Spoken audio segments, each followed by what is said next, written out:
What is going on, guys? I'm going to give you guys the crash course of how to make your first $1,000 using sports cards. Let's go!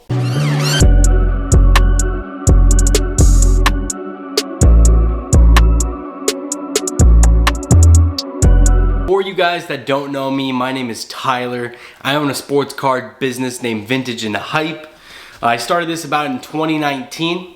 A little background on that is in 2019 going into 2020, that was really the big boom of sports cards. We saw a lot of people gain interest digging in their basement to find what their dads had or whatever like that. Or on the other hand, what we also saw was an abundance of people going to Walmart, buying blasters and mega boxes of sports cards, ripping them or reselling them. And that's how I made my first $1,000. I went to Walmart with $20, got myself a blaster, sold it on Instagram, and just kept going up from there. I ended up doing, we called them rip and chips.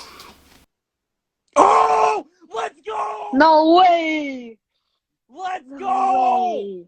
So what it would be is, I was the guy who cleared out Walmart, okay? That was me, guys. I will admit it. But we would buy it all, and then we'd turn on Instagram Live, and we would have price tags on things and ask people what they want to buy, and people would buy it, and I'd open it. I'd get to do all the fun stuff, right? And I'd just ship it out to everyone. And that's how I made my first $1,000 in sports cards. But the market has changed. It has very much shifted on over to single sports cards, okay? Because a lot of people don't like the risk as much anymore, right? As, hey, I could spend $50, $100, $200 on opening this box of cards, and I could get nothing. I could get $10, I could get $1 worth of cards, right? I could get nothing. Or I could take that same money that I would put into that and buy the card I actually want. And that's how it kind of keeps this market going of supply and demand. Because that's all it really is at the end of the day, is one big supply and demand. I have a card, you want the card, I'll sell you the card. So on this first course episode, I'm gonna teach you guys where to and how to buy sports cards, okay? One of the first things I wanna cover is eBay, right? Here's a great example. Ode buys a lot of his cards on eBay, right? He's shown us that. And there's nothing wrong with that. But here's the thing. If you buy cards on eBay, there is now a comparable sale, which means I can look up on the apps and the websites that I will show you guys soon, and I can find that sale. And if I'm buying a card to make money on it, I have to pay the person less than the sale is. So if you bought it on eBay for $100, I usually try to buy it 80%, make myself about 20% profit. I will offer you $80, and obviously you're not gonna wanna take that. That doesn't mean you can't buy from eBay. I recommend 2 reasons you buy on eBay. 1, it's something really cool and you want to keep it. There's nothing wrong with that. I bought plenty of cards off of eBay that I think I just wouldn't find in the public, right? Some like Jim Miller cards. He has some cool 2009, 2010 UFC cards, but I don't really see them at shows. So picked a couple of those up, but that's not something I'm looking to sell. But on the other side, you can find things that are good to sell too. But that is a little bit more of a timing thing, right? For an example, Baker Mayfield, right? Or Sam Darnold. Off season, year before, their market was really, really low because their expectations were really, really low. But for an example, Baker Mayfield was one of the guys that I thought was really, really good. And I also just really liked his personality. So I bought up a handful of Baker Mayfield's nicer cards, and I was actually able to double my money. And I bought those on eBay. So there definitely is still room to rumble, for sure. Buying cards on eBay, you just gotta be more careful with those ones because there is that direct sale. Now, going into these direct sales, guys, right? How do I know what a card is worth? Okay, there's 2 great resources. One would be 130point.com. That's the numbers 130point.com. It's a comp website, and I can see every single sale of a card. So It is free, so it's not perfect. Like, it does miss some things, and sometimes if things aren't sold, like if the buyer didn't pay, it might still show up on there. So you gotta be a little careful on that one, but more on that one is it doesn't show everything.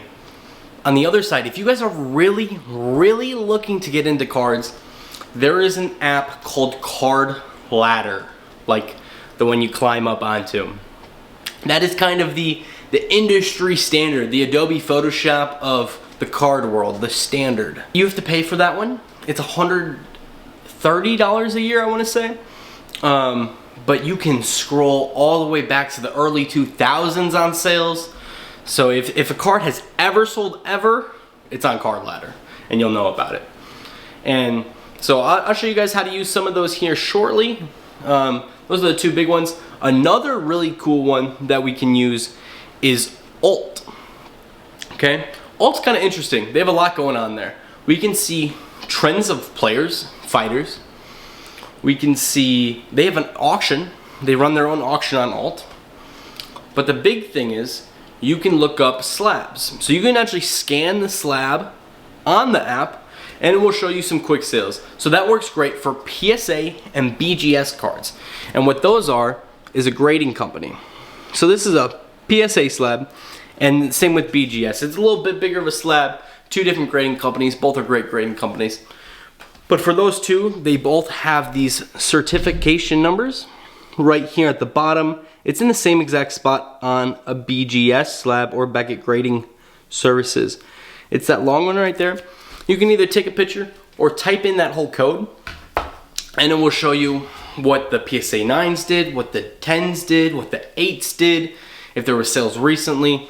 And that's kind of just like a really quick run and gun that you can use for the slabs and be able to price them.